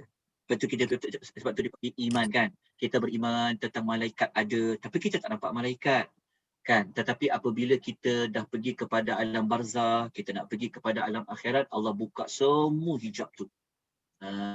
Amal yang kita tak dapat rasa, tak dapat pegang kan. Nanti waktu kita mati, amal tu bertukar menjadi orang yang akan terma dalam kubur. Kita sekarang, kita tak dapat pegang amal baca Quran, amal pergi kelas ilmu, tak dapat pegang dia. Tapi apabila kita masuk dua alam ini, Allah akan buka hijab mata tu. Allah akan buka hijab tu, kita akan nampak. Kalau siapa belajar alam barzah hari Ahad tu, nanti kita masih sedang bincang tentang, kita akan sampai pada hadis yang ada jenazah tu tanya, kau siapa ya? Muka cantik, penampilan bagus, kau siapa? Maka dia cakap apa? Dia kata, aku ni amal baik engkau, aku kenal engkau. Maksudnya di situ dalil-dalil menunjukkan bahawa benda yang kita tak pernah nampak, Allah Ta'ala akan nampakkan. Dan benda yang kita tak sangka,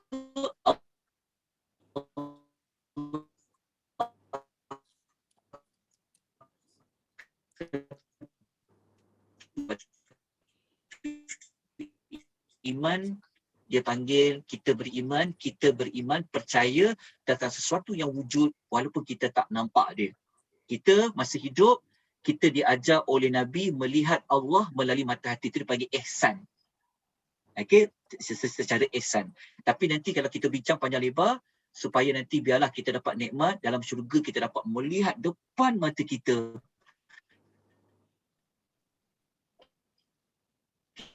Kita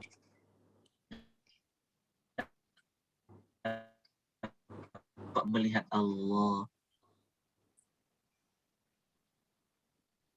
dekat chat. Soalan tak Kak? Yang putus-putus Ustaz, kalau Ustaz putus-putus. Ya. Okay. Ada siapa-siapa lagi tanya soalan ke? Silakan. Apa soalan? Ustaz. Ya, Puan Anis ya. Ya, Kak Anis ya. Ya. Azab neraka dan nikmat syurga ini dirasai seperti perasaan kita di dunia atau berbeza, iaitu more heightened darjat kesakitannya atau kesukaannya. Seperti dikatakan kulit kita bila dibakar di neraka, it will heal, but then diganti oleh kulit yang baru dan dibakar balik semula berterusan gitu. Jadi perasaan kita tu Ustaz, lagi heighten lah, lagi Okey, soalannya keseronokan. adalah So is this correct that your feelings dalam syurga atau neraka itu memanglah berlebih-lebihan daripada yang kita merasai di dunia ini, baik buruk kesukaan atau derita? Ya, betul. Dia kalau kita pergi ada kursi tu, ya Allah Taala berfirman, Allah kata nikmat syurga ni adalah dia punya bentuk dia adalah Nabi sebut bahawa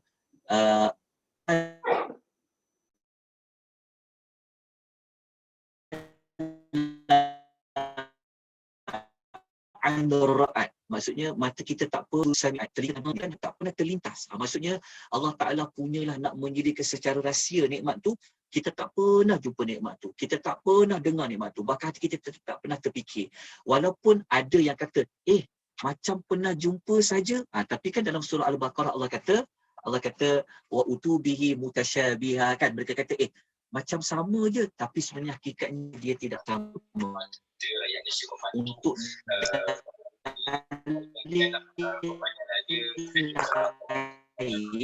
sama ada azab ataupun nikmat di yang asal, kan kita pernah dengar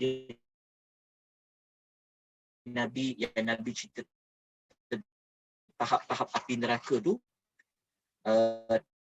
api neraka yang Nabi sebut di dalam hadis yang Nabi kata apabila para sahabat tanya tentang, Nabi kata 70 kali Allah kali ganda. Lepas tu para sahabat kata apa? Para sahabat kata, ya Rasulullah, yang panas neraka, panas api kat dunia pun dah memang 29 kali ganda. So hadis tu menunjukkan bahawa kepanasan api yang kita rasa dekat dunia ni itu adalah satu gandaan, nanti Allah akan tambah lagi 69 kali ganda panasnya. Sama juga seperti nikmat di dalam syurga. Sudah pasti ianya lebih daripada apa yang kita pernah rasa. Sebab itu Allah sebut dalam Quran juga qurratu a'yun, Allah Taala rahsiakan. Maksudnya dia punya nikmat sebenar-benarnya hanya Allah saja yang tahu. Tapi pastinya memang tak sama. Sebab kalau sama, dia jadi macam samalah dunia dengan akhirat itu. Allah kata wal akhiratu khairu wa abqa. Akhirat itu lebih baik dan lebih kekal. Sudah pasti nikmatnya tidak sama. Wallahu ta'ala. Ya, jazakallah Ustaz. Okey, ada persoalan lain? Dekat chat tak ada? Tak ada Ustaz. Tak ada. Tak ada Ustaz. Okey, kalau tak ada, kita jumpa minggu hadapan, insya-Allah. Kita akan sambung tentang perincian nikmat-nikmat yang Allah beri di dalam syurga. Jadi kalau boleh tuan-tuan baca terlebih dahulu ayat-ayat tersebut dalam nota. Semoga kita lebih memudahkan kita belajar pada minggu hadapan. Atas kekurangan penyampaian, atas kekurangan nota dan sebagainya, ya, hanya Allah saja yang maha sempurna. Namun begitu, jika ada sebarang teguran, penambahkan, insya-Allah saya cuba baiki hari demi hari. Wallahu ta'ala, saya serahkan kepada Puan Syida Ustaz. mewakili Ahsanul Amala. Ya. Ustaz ni Makcik Hafizah. Makcik Hafizah ada bagi mesej tu Ustaz. Oh, PM, private message. Makcik Hafizah ada bagi mesej. Apa tu? Mesej apa? PM? Ya, mesej dekat Tengok handphone saya. Mesej dekat chat jugalah Ustaz. private. Puan apa tanya? Tak ada soalan tapi saya ada bagi satu nota dekat Ustaz tu. Hafizatun. Okey. Ya, saya baca. Nanti saya berikan, ada nombor telefon saya kan? Tak ada, saya tak ada. Alright, tak apa, saya ambil nombor phone. Okey, baik. Terima kasih. Okey, baik. Sama-sama. Okey. Jazakumullahu khairan katsira. Okey. Okey Kak Syida. Okey, kita boleh closing. Ya Ustaz, terima kasih atas perkongsian hari ini Ustaz. Pada Kak Syida, perkongsian Ustaz hari ini memang mengetuk kepala lah berkenaan dengan surga, berkenaan neraka kan. Tapi neraka itulah yang paling takut kan sebab mujrimun. Ada perbezaan antara mujrimun dan mujrimin itu kan Ustaz. Kadang kalau boleh tanya Ustaz kata adil tapi tak perlu tinggal kita tanya lagi sebab masa pun dah nak habis kan. Antara mujrimun apa perbezaan antara mujrimun dengan mujrimin tu kan. Mujrimin. Okey. Nanti kita okey. Tak apalah rasanya kalau Ustaz boleh kupaskan minggu depan kan sebab pendosa-pendosa ni dia ada yang dikatakan sebagai penjenayah akhirat lah kan. Mereka bawah tu sebenarnya kita tak pernah terfikir bersama hari ni bila kita dalam surah Ar-Rahman kita tahu penjenayah pendosa-pendosa ni kan bukan mohon kan bukan di kalangan kita lah kan, bertawah daripada sisaan-sisaan yang Allah kurnia kepada mereka kan. Jadi kepada Kak Syida memang takut lah hari ni perkongsian Ustaz ini memang rasa macam bergetar lah dada kan, takut sangat rasa kan. Terima kasih Ustaz atas perkongsian hari ini. Mudah-mudahan apa yang Ustaz sampaikan ini satu indikasi lah pada ibadah kita lebih takut berdekat kepada Allah lah dengan perkongsian hari ini Ustaz ya, insya-Allah Ustaz. InsyaAllah. Okey, terima kasih banyak-banyak semua. Jazakumullahu khairan katsira wa bila taufiq hidayah. Wassalamualaikum warahmatullahi Waalaikumsalam. Waalaikumsalam. Terima kasih Ustaz. Terima kasih Kak Syida. Terima kasih Ustaz. Terima kasih banyak-banyak Ustaz, Kak Syida. Terima kasih Ustaz. Terima kasih Kak Syida. Assalamualaikum. Ya, insyaAllah kita manfaat ya. Kita pesan Ustaz ya. Ingat ya, pesan tu, Ustaz sampaikan tadi tu. Mudah-mudahan ibadah kita tambah pun kata tambah komplit lah. Nak kata komplit macam tidak, tapi kurang-kurang tampung lah mana yang patut. Kan insyaAllah yang tinggal Allah. Ikhlaskan hati masing-masing kerana Allah. Okey, semua Ustaz boleh off Ustaz ya. Assalamualaikum warahmatullahi wabarakatuh ya. Waalaikumsalam. Terima kasih Syida Ustaz. Terima kasih. Terima kasih Kak Syida. Terima kasih. Ustaz dah live tu?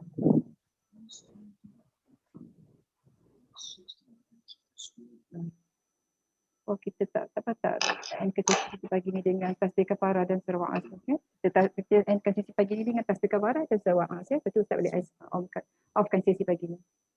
Subhanakallahumma wa bihamdika asyhadu an la ilaha illa anta astaghfiruka wa atubu ilaik. Minta astagfirullah. Alhamdulillah, syukur.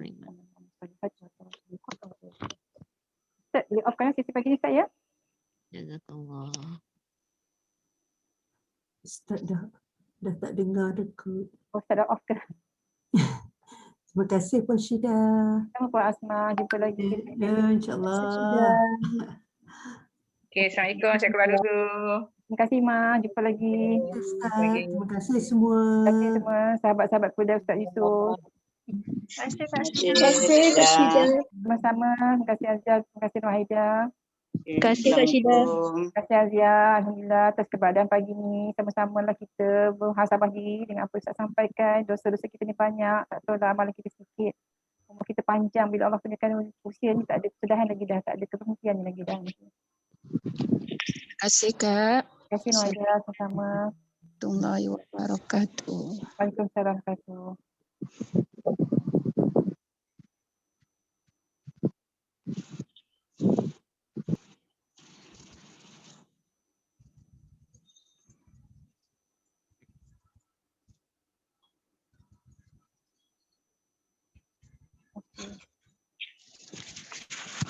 Assalamualaikum warahmatullahi wabarakatuh.